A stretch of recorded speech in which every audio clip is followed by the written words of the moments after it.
Hello and welcome to the MHG podcast. As usual, depending on who you are, life can be a little bit miserable and life can be a little bit dark. But somewhere deep in Clacton, we are not the ones to bring you a little bit of light and a little bit of joy. A young woman who may or may not have an OnlyFans page, according to the reports, is definitely here to bring you an amazing amount of light and amazing amount of joy. We'll find out more. I'm not joined by her, unfortunately. I am joined by Stu, who does bring all the milkshake to the yard. Hey, Stu. I'm Bradley. How you doing, Stu? I'm doing pretty good. Yeah, that's Nigel Farage getting milkshaked again by Yes, it is. By a person, and yes, that's fantastic. And Queen. Yeah, exactly. Now, I wouldn't care if it was a publicity stunt. I mean, it probably has the side effect of that, but I'm sure the person's motives were clear and clean anyway, which is, I hate that man, I must humiliate him, which is a great thing to do. Upset Julie Hartley-Brewer as well, which is good. Yeah. Who tried to use it as a gotcha that she's an OnlyFans model because the Daily Mail and the Scum decided to post about Nigel Farage's milkshake attacker is an OnlyFans model, sells herself on the internet, and people are just like, yeah. And point being, yeah, maybe she would at least be an OnlyFans model if there, better structure in place for young people to earn money. Well, exactly. Or she might enjoy doing it, Or if she wants to do it, then so be it. Yeah. That's it. Leave it the F alone, basically, isn't it? Yeah. Well, I responded. I don't usually respond to Twitter because, again, I can let myself go, and I know why I couldn't be a politician is I let myself go. I speak my mind, and I'm not always entirely accurate. And we've said before, that when you're hosting a crappy little podcast like we do, the most amazing podcast in the world, obviously, it doesn't matter if you get things wrong. We are insignificant. It doesn't matter when you're a politician or a person in power in the public eye. It matters what you say, which is why I'm not a politician. But anyway, I generally don't respond to them because they can use their bullshit to sort of make me go, I don't know how to respond to this. But Julie Hartley-Brewer, I decided to do when she said, look at this, she's an OnlyFans model, look at the state of it. I just went, 1, who cares? 2, fuck off. Absolutely. Absolute queen. Yeah, she might be a twat. I don't care. She might be like, and they're going, she's chavvy. So what? She dresses in a trackie, and she possibly, because we don't actually know for certain if she is an OnlyFans model. Oh, that's brilliant, isn't it? It's just like immediately attack her appearance, and then immediately attack the fact that she might have an OnlyFans page, and then attack her class and status as well. Oh yeah. This so British, British. Today it's milkshake. Next it could be knives. And someone pointed out, well, back in 2016, back in 2014, back in 2019, back in it's always been eggs or milkshake. Knives haven't really come into it too often, apart from, as you like to point out, right, dear right-wing people, it's the foreign extremists. Yeah. So it tends to generally be milkshakes, beverages of some description, or eggs. Very rarely has that turned into knives, apart from your side. Like Joe Cox was your side. Done that. That was exactly, I was going to say the exact same thing. It's just, you're applying your logic of what you would do and what your followers would do to what the left would do, and it just doesn't track. But there's the image of just like that line of milkshake as it's about to hit Farage's face. Hang that in the Louvre. That's beautiful. Oh, God, yeah. We can't put it in the Tate, obviously. Don't put it in the Tate because I think we should share our greatest exports. But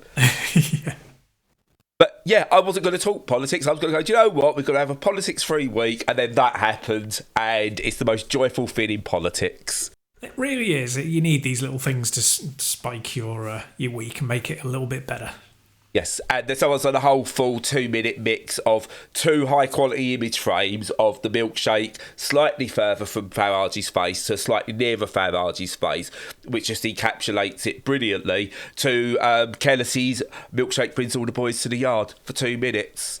Awesome. And I love the internet sometimes. It's times like this where you go, do you know what? It's not the biggest cesspool in the world. It is, but at times it's not. Yeah. Yeah, little glimpses of some milkshake coloured sunshine. Talking of bringing all the boys to the yard, Stu. Go on. Do you remember the old video game shops that used to bring all the boys into the yards? I don't know what that is. I don't care. Some young girl for a milkshake at Nigel Farage. It's, it made me smile this week. So what have you been playing? Yeah, that's made me smile. And the games I've been playing have generally made me smile as well. So I'll start with talking about Wolfenstein II, the new Colossus, which obviously is a good few years old now, but I wasn't that interested in, and then I bought it for VR because there was a hack to, a mod to play it in VR, which I talked about on the podcast a while ago. And unfortunately, I just found the aiming using your head to be just, no, not having that. So I had to bin that off. But I thought, I've got... That's how the army do it, isn't it? They aim with their head. Yeah, that's right. Don't move your arms or your hands. No. Move your head around and sort of tie the gun to your head. Video games are so realistic. Yeah, it's exactly. going to cause people to... carry on, sorry. No. That's exactly what it's like. I'm in one of those moods, sorry. Yeah. But I decided to have a go of it on the Steam Deck and play it. And it's pretty good. So I'm right near the end now. Not much point talking about it in detail as a game because, it's pretty much what you'd expect. It kind of takes the legacy, so it's kind of fairly old school, and it's got a lot of lineage from a lot of shooters, but it kind of blends them, so there's a lot of Quake and Doom style picking up ammo and the way that you get health and all that caper, but there's also lots of influence from later stuff. It's just a curate's egg of all sorts of influences, and if you've played any of this series, that that's the intention. It's just kind of a throw everything into the mix and see what explodes out of it, with a very heavy post-World War II alternate universe theme. And so there's no point going on about that much. It plays very well as a shooter. The thing that I wanted to talk about with it is the Nazi theme and the Nazi skin. And the way that made me feel. Because like I've said before, what I always like to do is play a game and make up my own mind before I read reviews if I possibly can. Yeah. And what is scary is how often you kind of agree with the bulk of reviews. And it was when I started reading the Steam reviews, what immediately leapt out was blah blah blah. Liked it or whatever, or loved it or blah blah blah. It was okay, but practically everyone went, and what's wrong about killing Nazis? Or everybody loves killing loads of Nazis. And the thing is that the game glorifies in murdering Nazis, right? Yeah. With the kind of thing of, that's absolutely fine because they're the biggest scum that ever lived. And I've got a bit of a problem with that because the game isn't particularly cartoonish. It's almost done as if it is. You call BJ Blazkowicz, which is ridiculous. And the graphics are semi-cartoony. It's very comic book. It's very kind of boy's own adventure from 50 years ago style thing. Yeah. But it does have a real streak of nastiness. There's glory kills. There's a lot of blood. I mean, you can tweak these things, obviously, but just the tone and the whole vibe of it is this is a Nazi murdering simulator. And, it's fine. You're allowed to do that to a degree, I think. And I think it taps into a thing of, you should be allowed in entertainment, especially video games, where we know that there's no link between games and real life violence. You can't really pin that on people. But I still feel it's a bit kind of dehumanizing. It's a bit simplistic. I think that you could have approached it in a way that was, yes, let's kill Nazis, but also, yes, let's make it a cartoon. So you realise that you're not killing real people, but it kind of wants its cake and eat it too. So it wants to say, this is cartoonish and over the top violence, but they deserved it. And that just eliminates all their humanity. So I know that sounds really, really heavy, and I guess it is, but it's kind of earned that criticism, I think. So it's a really good game. I've really been enjoying it, but it does make me feel a bit queasy with the way it presents its politics, to be honest. So yeah, so I agree with you and disagree with you, not in equal measure, but I'll explain why in a way. Is murdering Nazis in video game format is, I completely agree with the one of the creators of it when he was criticised for going, why are you allowed to murder Nazis? And he went, because fuck Nazis. I get that. I totally get that. And I'm like, do you know what? If you could point out to me that every single one of those is proper Nazi scum, then I'm okay with that. It's video game, it's escapism. But the problem you got, and this is where you touch upon, and I think you're right, Nazis are very real. What happened during the war is very, very real. So the symbolism, it's got a realism to it. It's got actual Nazi symbolism.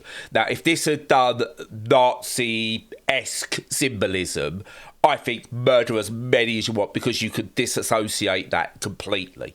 God, it really sounds like I'm defending Nazis, and I'm not. And nor are you. I know we're not. But I know German people. I've got friends from Germany, and I know one particular friend from Germany who had a grandparent or a great uncle or whatever it was that basically fought in the war and had to fight with the Nazi badge on, the insignia on, against their will.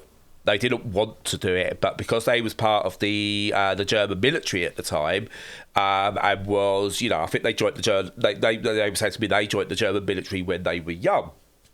And it wasn't a complete right-wing clusterfuck, or, as obviously right-wing clusterfuck as it became.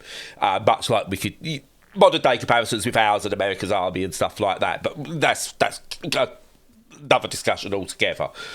They basically weren't allowed to escape that. They couldn't then go, I tell you what, I don't want to do this. So they was brought in and they had to do it. They had to be part of that fight against their will. And unlike ours, where you kind of like, we was all told as well, oh, you're the heroes, you're saving the world. That was also what the Germans were told as well, as part of their, no, you're doing this. Even if you disagreed, it was presented in such a way that you are still trying to be on the right side of humanity. So to the individual person, yes, they might have been fighting under that Nazi banner, but they weren't Nazis themselves. And because these stories get told from a victor's quote-unquote perspective, you lose that individuality of the humanity that's there. No one is going that, Goebbels and Hitler and stuff like that are misunderstood. No way at all. And I'm not saying that, let's say, 80% of those who were Nazis were full-on right-wing scumbags who, I don't like saying this, but deserve to die. I'm not saying that. But for that 80%, there is going to be 10% or 15% who were unsure and maybe a bit naive and went into it.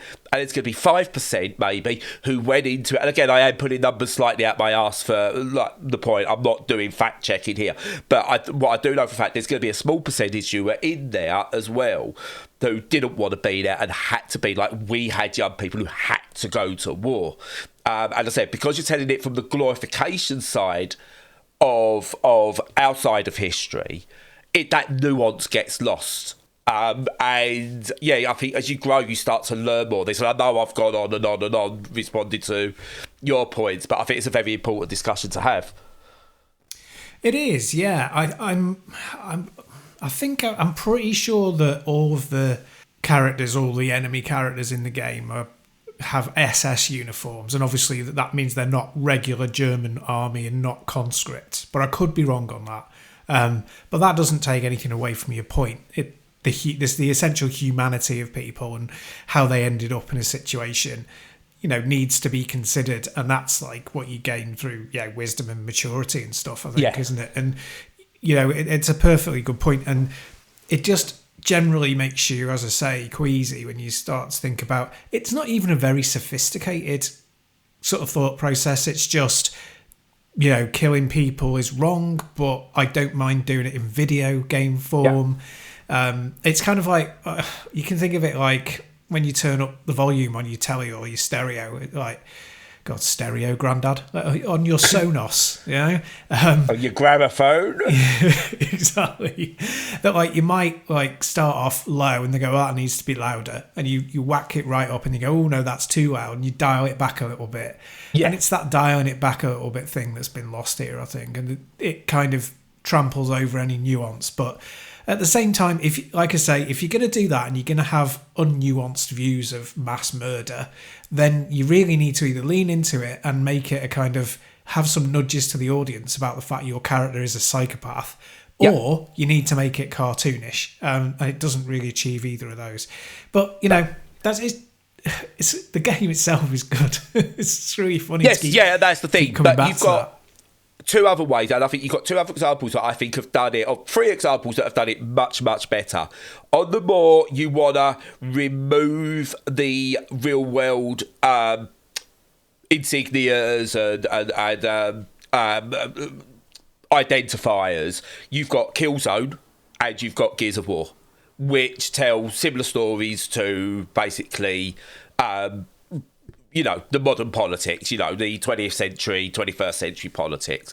And they do it in a, look, this is what we're getting at, but none of it's real. And I think that's one way to do it. The other way to do it is you go completely all in on the seriousness of it, and you go with Spec Ops: The Line, where that makes you question so much about yourself. This does neither, unfortunately. And whilst I agree with you, I think the modern Wolfenstein series, I think are brilliant video games. I think they're very, very poor commentaries. And when you start using Nazis and politics like this in video games, and I'm all for it, you've got to tread a very certain line. And this doesn't tread either of the lines. It doesn't go one way to go like, we're actually going to tell a story and have an opinion here. And it makes you think, or we're going to completely lambast it and go, this is cartoonish, etc., and we're going to lambast the whole thing. Doesn't do that either, because it sits in the middle. I think when you sit back and think about it, it becomes problematic. But as you said, fantastic game. I think it's going to be one of those that ages very, very, very poorly, though. Yeah, I couldn't put it better myself. Yep, really well said. Yep, totally agree. Anyway, moving on to something a bit lighter. I've been playing Holocaust Simulator 2013. No, I haven't. Oh my God. I kind of want to see that now and kind of don't. You know what I mean? No, you don't. It depends who handles it. Tell you what, right? I'll tell you someone who could handle that really well. The team behind Frostpunk and This War of Mine. Yes. They could handle that well. Okay, yeah. Another one that looks at real world things or even made up things with real political ideas and stuff in there, and handles the subject matter brilliantly. Play either of those games. They are brilliantly and really well done. Anyway, I've been playing a game called Venture to the Vile, which is a Metroidvania, a very narrative-driven Metroidvania, where I don't even know where to begin with this game. In the best possible way. It's creepy as hell, and you take on the role of, it's like a coming of age story. In some ways it's horror, in other ways it's like a touching narrative story, in other ways it's challenging puzzles, Metroidvania-esque. It's got so many things going for it. You kind of play this child, like this teenager who has aged to a certain point and gets given their new mask that they wear. Everyone wears these animal masks, and that's like kind of like their identity and everything. They still got their everyday lives, but they wear these really grotesque, creepy animal masks. It's kind of like sort of feel like you wake up in the middle of the woods one day after you've been like knocked out, or someone's like giving you some kind of drug hallucinogenic. You wake up and you see a group of people stood over you wearing the mask of a pig and deer and stuff like that. You're like, oh my Jesus Christ, I'm going to die here. That's kind of the look I got it. It is creepy as hell, and it's just got this really interesting story that's about morals and decision making. So like the general consensus of it, and it leads into it quite early, so it's not going to be a spoiler, is you've got this friend. It is made clear that this is your best friend, called Ella, and they go missing.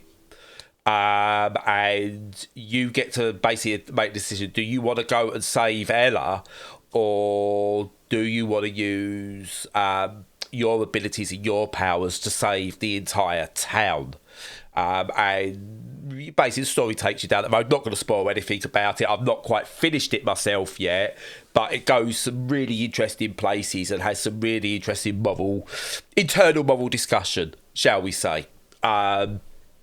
Where the more you play, the more your character learns about the good and the bad that's within the world, and the areas of grey as well. And it's set in like this alternative Victorian time as well, which gives it a really unique look of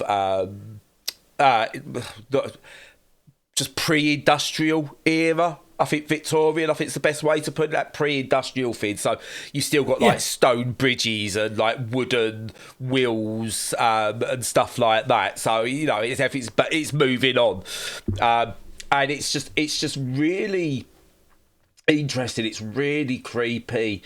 And I spent a lot of time going, why the masks? Why the masks? Why the masks? I'm not scared by games. I don't get scared. But it's what like horror games. I said, like, horror doesn't scare me, or quote unquote what people think is horror. Stuff like this had me felt uneasy from the moment I put it on. The movement of it is kind of everyone lauded Harold Halibut for its stop motion visuals, and it is amazing. This kind of has that stop motion effect to the movement without actually having to do stop motion. Not as good as Harold Halibut, don't get me wrong, but enough to give you that sense of unease. It's not moving to what you expect fluid 30 or 60 frames per second movement is.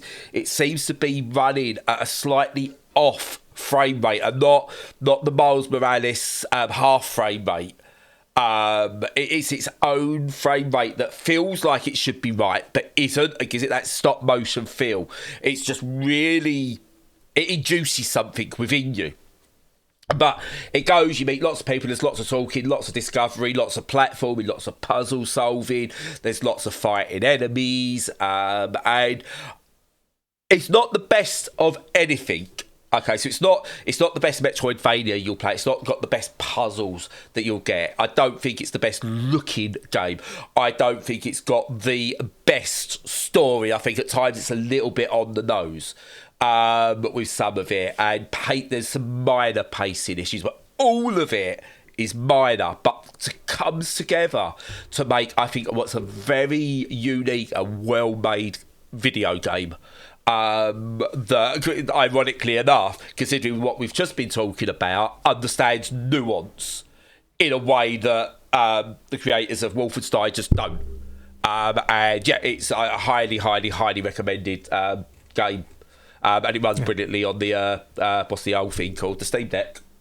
Ah, very good. Yeah, it does sound unsettling. Yeah. I've got a question, nothing to do with the atmosphere or anything.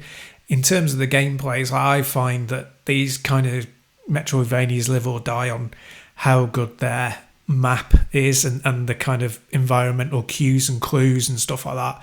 Because I often get like lost and then get frustrated and bored with them. So does it do that side of it well? Yes and no. For the most part, yes. I think the map's really interesting. It's a lot of back and forth in the right ways. It's trying to create a lived-in world. I did have moments where I got a little bit lost, but nothing to the point where I wanted to throw it out. It took maybe a little bit of, I'm going to go back to this screen, maybe it's this, go back to this screen, maybe it's this, that kind of thing, but nothing too bad. But yeah, again, it's one of those where bit more time in the oven or a bit more experience maybe. Unfortunately, I haven't looked to see what experience the developers have got with this, but maybe, you know, you're looking at if this came from the Metroid devs, then some of the map issues just wouldn't be there because they've got that long-term experience. This feels like someone's second time, third time round with a Metroidvania, and they're still quite learning just the little bit that would make it elevate to another level. But it takes all its bits uniquely and works despite the little, and I'm on about the little things that as a review, you have to criticise. Yeah, fair play. Yep, no, understood. It's such a crowded field, and it sounds like it's still worth it, though.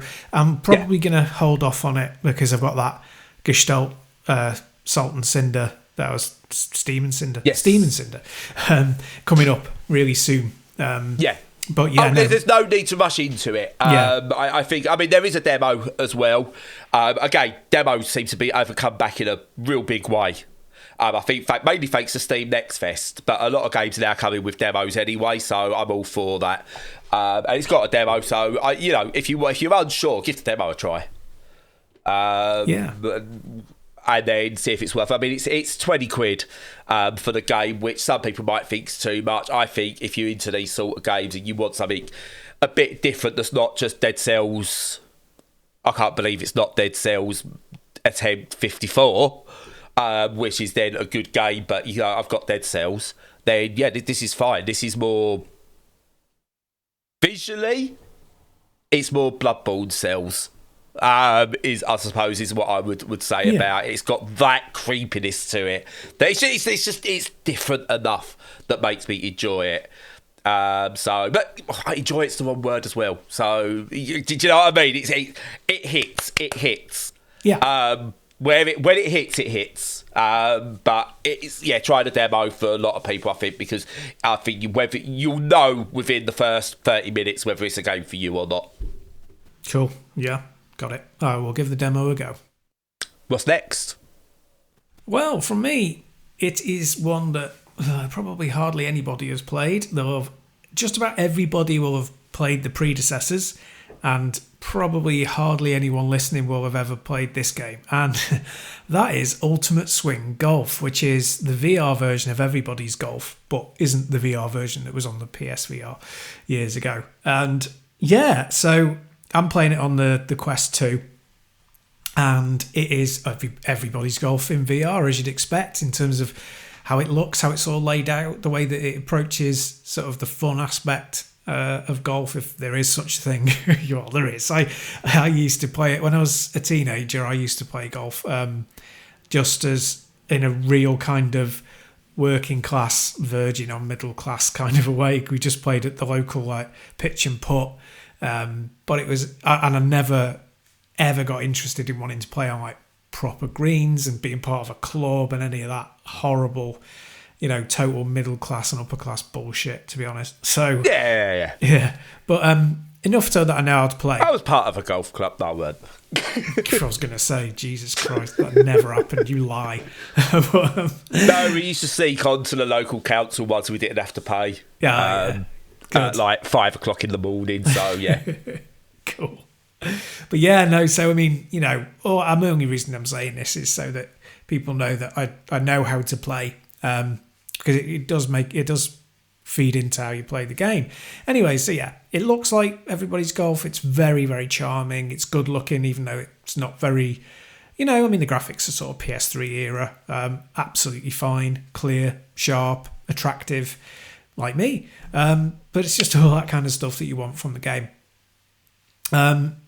In terms of how it plays, you get an overview of the course, and then you can toggle between it with one of the buttons, between that and your sort of first person view. You can do a pass-through mode, so you can do an AR version of it if you want, which I've not bothered with because the black and white Quest 2 version is ugly and headache inducing, but I think take it down to the actual golf course. Yeah, that would be rad.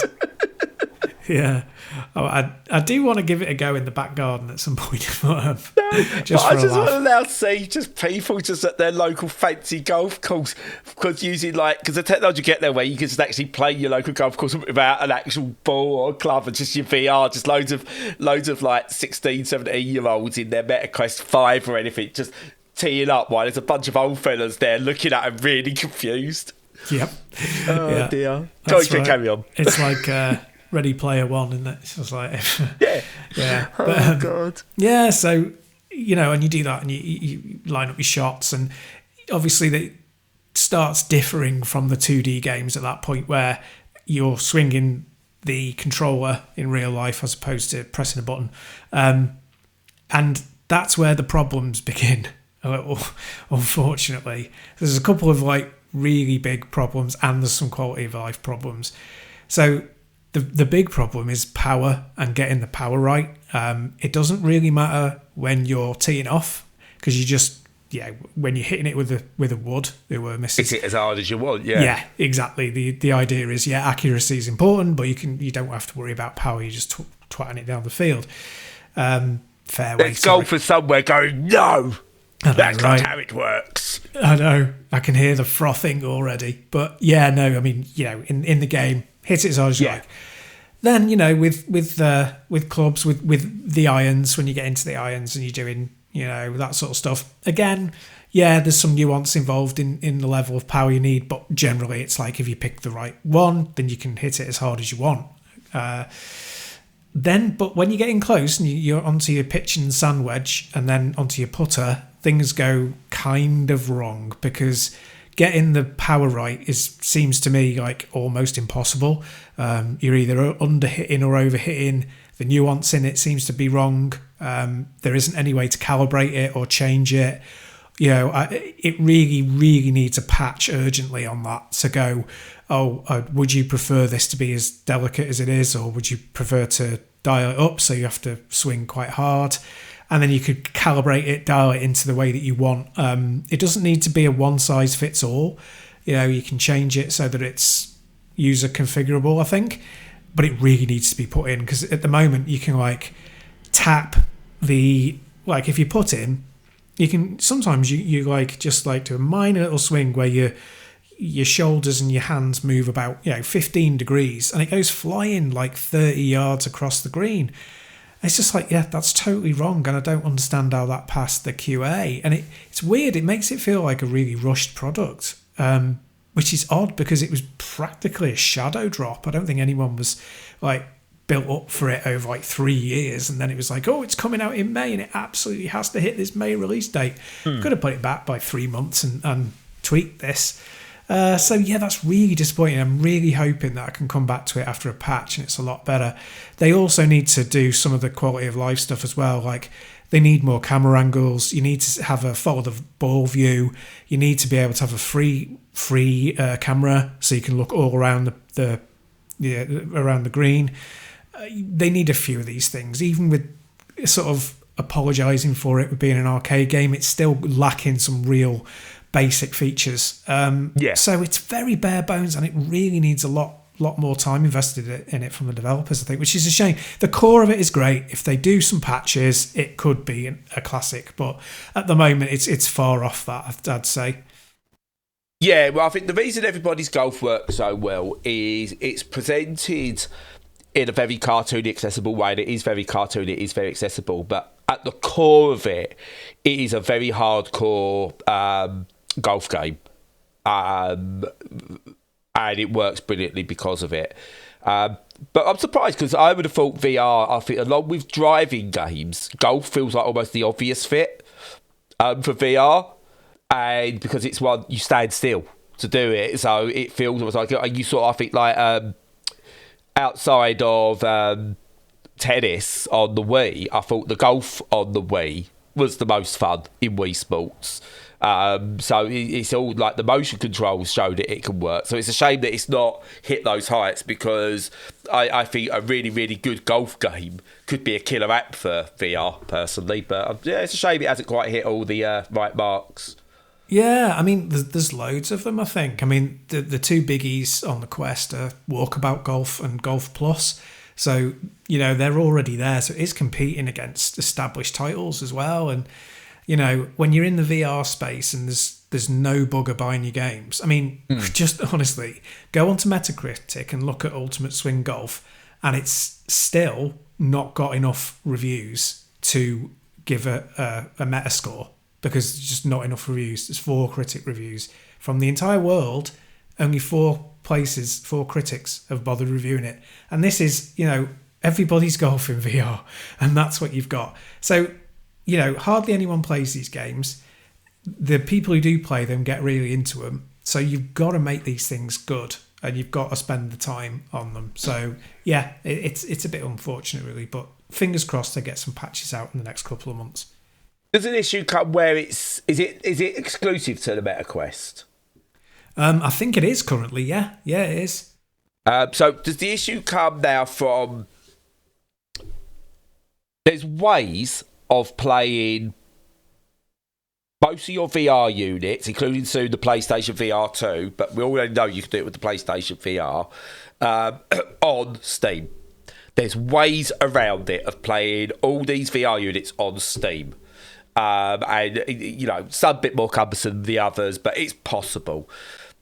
When you're only going exclusive to PlayStation, or you're only going exclusive to MetaQuest, or whatever what other individual stores there are, you're cutting out that barrier of... It's such a high barrier of entry because you've got to have a MetaQuest. Whereas if it's on Steam, I can plug in like Lucas's MetaQuest and give it a go. I can get it to work if I really want to try something. So for me, one of the things that's never made sense is why have we still got exclusive VR games? Why aren't they getting these released on like these other systems as well? I know there's development costs and things like that, but I've never heard of many where it's been totally exclusive, where it's been this massive success story. For me, I think you need to find ways of getting it open to more people. And when you stick it on something like Steam as well, if people really, really, really want to play it, they'll find a way of being able to get you to play it without a VR headset as well, as in Half-Life Alyx, where you can play that. Not you wouldn't want to, but you can without a VR headset. Whereas I don't think you've got that moddable option on the MetaQuest. Well, you wouldn't be playing on the MetaQuest without VR anyway, would you? So there's no point. But when you then bring it to a central store like Steam, at least you've got the options there. And you might get more than 4 people play it. It's a weird one, Stu. It's a weird one. Well, it is, yeah. It's that age-old problem, isn't it? Of like, if you're gonna have an exclusive machine that pushes the boundaries, then to sell it, you're going to need to have exclusive games. But at the same time, if you have exclusive games, are they going to reach enough people to make it worthwhile? And that's the problem that we're in with VR at the moment. And it wouldn't be so bad a problem if the games were selling well on the PC. But they're not selling well on the PC either. So I think they're selling better overall on Quest because, people like it. I think people like it in a kind of Wii level of it's new, it's a gimmick, it's easy to strap on your head. It doesn't require, cables. It's very straightforward. It's got an app-like interface, an OS. So it feels like, a kind of an extension of your mobile phone. You can even get WhatsApp in it and stuff. It feels like an extension of your mobile phone rather than an extension of a video game or a PC. Yeah. So it's got a lot going for it. And but I don't think it's doing enough numbers to justify it being exclusive. And I mean, that's borne out by the fact that PSVR 2 is doing really badly. And again, just not enough exclusive games. If you're going to buy something that you want to play VR, then you can, for the cost that it is for buying a PSVR 2 and a PS5, you might as well just spend half the money on a Quest 3. You know? So, it's all in a pretty bad state in VR at the moment, sadly. Yeah, so Sony are treating the PSVR 2 so badly that even the Vita community are looking at it going, that's harsh. Good Poor God, you. They left that to die. I love that machine as well. Oh, I still love the Vita. I love the Vita. I want to get another one. I really want to do. I'm gutted I had to get rid of mine. I want to get another one because it's still not emulatable well enough, and there's some games that you can't emulate on it, such as Tearaway can't be emulated properly because of the back touch stuff that works really well. But anyway, no, I'm not going down that road because that's a good hour-long conversation about me loving the Vita. Anyway, moving on. Alternate histories again, or not real history, but what would happen in a world, Stu, where the supervillains won and there was no superheroes? That's our world, isn't it? Well, they're not supervillains, they're just normal villains. But yeah, go on then, what would happen? Well, you'd have capes, Stu. Right, you'd have. Capes? Yes, capes. Like Superman wears capes. Yep. Yes. Like capes. Jeff Capes. Yes. No, not like Jeff Capes, no. Who's stronger, Superman or Jeff Capes? Oh, that's a good question. I think we should find out. There's only one way to find out. Fight! Let's do it. Let's make that film. Batman. No, not Batman. Superman versus Jeff. There you go. I don't know. What's capes? I've not even looked. Anyway, yeah. So what happens when the supervillains win and the superheroes are sent underground? Well, you have a story where there's a plucky band of superheroes that are going to try and fight back and prove that the supers are all amazing and blah de blah blah. Here's your story. The story's bobbins, Stu. It's it's been done better. I think the what if superhero thing has been done so many times in various different media. Usually handled poorly. What's that Will Smith thing? That was done. Could have been brilliant, but was done poorly. Hancock. Yeah. God, that was a missed opportunity. That could have been so good. Yeah. Oh, you've got it done absolutely wonderfully. If you want to talk about, again, we don't theme these, so it's amazing how it all comes together. If you want to see nuance and the bad guys and the good guys, there's areas of grey and things like that. The Boys, I think that's the best example of what if.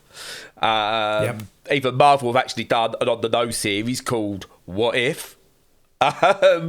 But this is Capes. It's a turn-based strategy tactics game that's XCOM like. When I first stumbled across it, I went, "Oh, it's Marvel Midnight Suns, isn't it?" And yes and no, it's not. It's basically XCOM with a superhero theme to it. You do your little turn-based tactic bits, and then you recruit other supers, and you kind of go out in your groups, and you do. Oh, you're going to do this. I'm going to do this, and this is how we're going to approach this to take on this battle. Oh, I didn't do that right. We'll try it again, but we'll try it with this combination. And these powers work together with these powers, and this combination of superheroes works well. This one doesn't. All pretty, average in all fairness. It's all the stuff you'd expect. It's got some really interesting team-up mechanics that I really like, and it introduces nice and early. So, for example, you've got a character that can teleport and a character who is really good at doing, like, protection, and you can link them together to teleport a character to another area to put protection down or to stop a baddie moving and then move them back. So you learn like loads of different ways of teaming up with the superheroes to do things. And it works really well. And I think with a lot of these games, it's the moment-to-moment stuff is really good. I actually like the tactics. And you go in and you go, right, how do I approach this? Like a puzzle game. What I don't like, this is a me problem, I think, is the building your team. I've never understood quite how that works, and it bores me. Where you go, oh, I'm going to recruit this person, I'm going to level up this part of this person and use points to do. I don't get all that, Stu. It's just not for me. I wish these games would have here's your best setup, here's your best level up. Look, we know what this game is, so look, just choose to do it for me. But you go and do the action, well, not the action, the tactics bit. You do that bit, we'll do the rest. I just wish they had that option in some of these. But yeah, I think it's a weird. Visually, it's all over the place. So you've got moments where it's proper comic book, 2D comic book visuals as people talk, and then you've got these really quite smart looking 3D cutscenes and animations, and then the actual in-game stuff is a bit low res. Low poly, but not in a stylistic way. It's almost like they couldn't. They had to reduce the quality to get it to run well. It's just it's like three different styles battling against each other, which is really, really weird. And some of the way that, like, you select your character, you select your move, you select your actions, is a little bit cumbersome to work out, and it's not always because of the angle it is. You can't change your angles. It's a set angle. So stuff like that's a bit cumbersome, which is a shame, because overall, the actual tactics side, I think, works really well. As partners of my first tactics and something a bit more advanced. So it takes what you get in Mario and Rabbids and the... is it Gears of War Tactics? Yeah, that where it's accessible, but it takes you a bit further. It's got that to it, but it's just a bit all over the place. And I don't know. It's one of those where if you're into these, then I don't know why you'd play this. If you're after a first one, I'm not sure why you'd play it. But if you're casually into them, go for it. If you haven't played all the different XCOMs and stuff, it's definitely got a more understandable theme than some of the others. I think it's got more like, I think I understand superheroes more than I understand what XCOM is. In terms of the abilities and stuff like that, it speaks to me much in the same way Fallout speaks to me more than Oblivion does. It's the setting and it's the way it frames it that works. But I don't know what it needs, whether it needed longer in the oven or whether they need to learn and then do a sequel. I don't know. It's enjoyable in some respects, tedious in others, bit all over the place stylistically. The story is as bobbins in the right way. I can't think, you don't need an overly serious superhero video game. And the fact it's not licensed, it's not Marvel or anything, means that they can get away with things which you wouldn't be able to in Marvel. I think the Marvel Midnight Suns was boring in many ways because it had to stick to obviously certain ways that the superheroes would be. This gets away with it, and it did have some moments where I went, this is quite funny, this is quite sad, it did have some emotions, but just overall, my takeaway is it's just bang average. It's a true 5-6 out of 10. And that's not, again, it's not a bad game. It's just not one where I could go, go and get it. Yeah. Maybe in a sale. Yeah, no, that sounds fair. Yeah, I was having a look at the reviews and on Steam, and they seem to kind of agree with yourself, whereas the critic reviews seem to be like really quite positive, like quite high. But yeah, no, people actually playing it for a while seem to side with yourself. Yeah, see, I won't go, I'm authoritative on this because of this and this and this, because I am an idiot with tactics games. I kind of bumble my way through them, and I like ones that let me bumble my way through them, and it does. I'm not enjoying it. That's the thing. It's the weirdest thing that I'm not enjoying it. I just don't enjoy a lot of it that I don't like doing. As I said, give me, as an accessibility option or to get more people to like these sort of games, give me I'll just play the battles option. Just do the battles, we'll do the rest. All these games need it. XCOM needs it. And I know there's purists out there that want me bloody taken down from both sides, wherever, I don't know, but it's it needs it, because I know not every game has to be for everyone, but when you've got a game like this where you've almost got two completely different things interlocking, you need a way to allow people to access the part they like. Anyway, that's that. it's fine. It's good. 5 and 6 maybe. This is why I don't do scores. It's fine. It's average. It's not bad. It's not good. Yeah.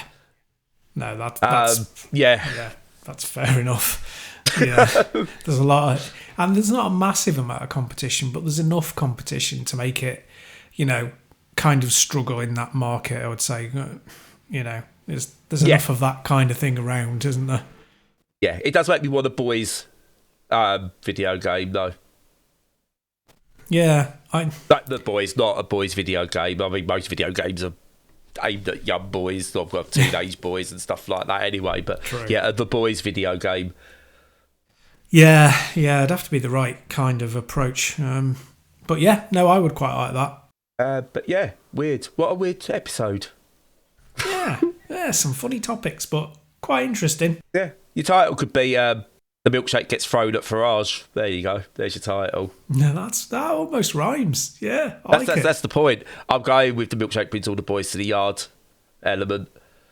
Which is very good. Yeah, we'll see. Jeff Capes might end up in there, but I don't know. Superman versus Jeff. There you go. Exactly. I always look forward to seeing what you've done anyway.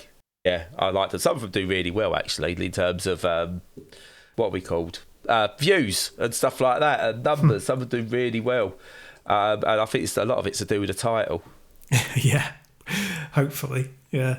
I spend a surprising amount of time thinking about them. More time than we do thinking about actually creating the episode.